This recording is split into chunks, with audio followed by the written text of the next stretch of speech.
Hello everyone, my name is Allison Burton and I'm the programmer for the North Adams Library. Now remember, our theme for this year's summer reading program is Imagine Your Story. But today's theme is Princes and Princesses. So our book for today is 10 Big Toes and a Prince's Nose. Written by Nancy Gow, illustrated by Stephen Costanza, published by Sterling Publishing, copyright 2010. There once was a princess, so lovely and fair, with ruby red lips and a mane of brown hair. Her voice was like honey, her smile soft and sweet. But the beautiful princess had gigantic feet. Her feet were so large that each prince who dropped by ran straight for the door. They would not even try to find out how charming a princess can be, for her gigantic feet were the first thing they'd see. But still there was hope, for the princess's mom was a clever old gal who would say to her, "Hun, my mother would sing me a rhyme every night, just before she would kiss me and turn out the light. I am what I am, and that's all right with me. I don't have to be different, I just have to be. I don't want to be somebody else, no siree. I am what I am, and that's all right with me." Now far, far away in our fanciful yarn, there lived a young prince with a nose like a barn. The prince loved to laugh. He was bright like the sun. He was warm, he was kind, he was charming and fun. But maidens rebuffed him. They'd look at his beak and say, "Oops, gotta run," before he would speak. They never found out how much fun he could be, for a gigantic nose was the first thing they'd see. But still there was hope, for the prince had a dad who was clever and wise. He would say to him, "Lad, my father would sing me a rhyme every night, just before he would kiss me and turn out the light. I am what I am, and that's all right with me.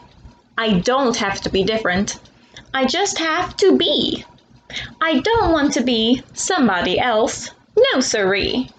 I am what I am, and that's all right with me."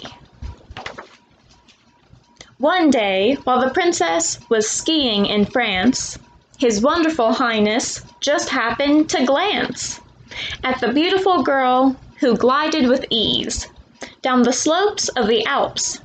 She was not wearing skis.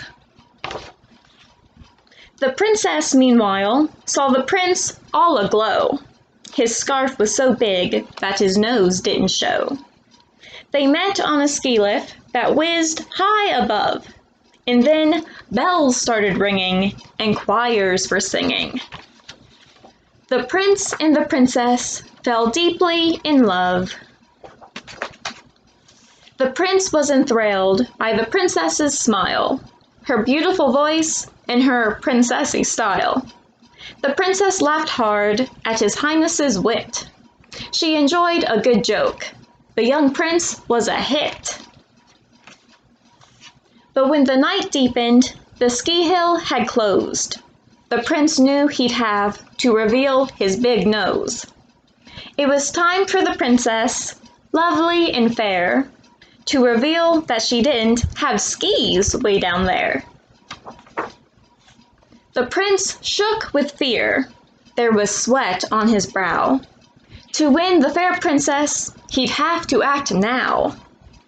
He thought of the words that his father had said, and he slowly unraveled the scarf from his head.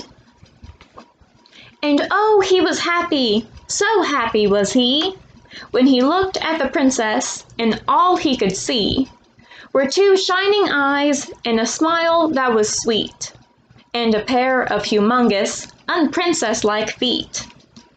He stared at her toes. She stared at his nose. They laughed and they giggled, and then he proposed. They rode to his castle for crumpets and tea, and they both were as happy could be. So if, one fine day, you should happen to meet a guy with a schnoz and a gal with big feet, don't jump to conclusions, try not to be mean. For you might have bumped into a king and a queen. The end. Now, a craft you can make to go along with this book is a paper plate crown. A song you can listen to is the Royal Finger Family Song. And another royalty-themed book you can read is The Princess and the Warrior by Duncan Tonathu, which is available using your library card and PIN number from Hoopla Digital. The links to each of these can be found in this video's description. Thank you all for watching, have a great day, and stay healthy!